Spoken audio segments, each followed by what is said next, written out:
बहुत समय पहले की बात है। एक गांव में दो बहनें रहती थी, सीमा और रीमा। सीमा बड़ी बहन थी, सरल स्वभाव की और संतोषी। रीमा छोटी थी, पर बहुत लालची और स्वार्थी।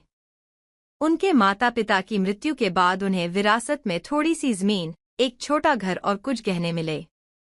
सीमा ने कहा, चलो रीमा, हम सब कुछ बराबर बांट लेते हैं। लेकिन रीमा ने जवाब दिया, मैं छोटी हूँ, मुझे ज्यादा चाहिए ताकि मैं अपना भविष्य सुरक्षित कर सकूं। सीमा ने चुपचाप उसे ज्यादा हिस्सा दे दिया।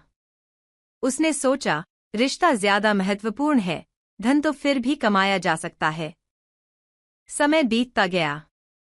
सीमा मेहनत करती रही और थोड़ी थोड़ी तरक्की करती रही। रीमा को जो मिला था वह सब धीरे धीरे उसने खर्च कर डाला और फिर भी संतुष्ट नहीं हुई।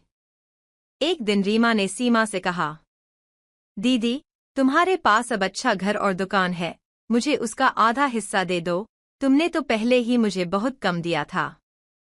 सीमा ने दुखी होकर कहा, रीमा, मैं तुम्हें पहले ही ज्यादा हिस्सा दे चुकी हूँ। अब तो जो कुछ भी है, मैंने मेहनत से कमाया है। रीमा नाराज होकर गांव की पंचायत में गई और झूठ बोलकर कहा कि सीमा ने उसे धोखा दिया है। पंचायत ने दोनों की बातें सुनी और अंत में सबूतों के आधार पर सीमा के पक्ष में फैसला दिया। अब रीमा की असलियत सबके सामने आ गई। गांव वालों ने उससे किनारा करना शुरू कर दिया। उसे समझ आ गया कि लालच ने उसके रिश्ते, इज्जत और भविष्य सब छीन लिए। वह शर्मिंदा होकर सीमा के पास गई और माफी मांगी।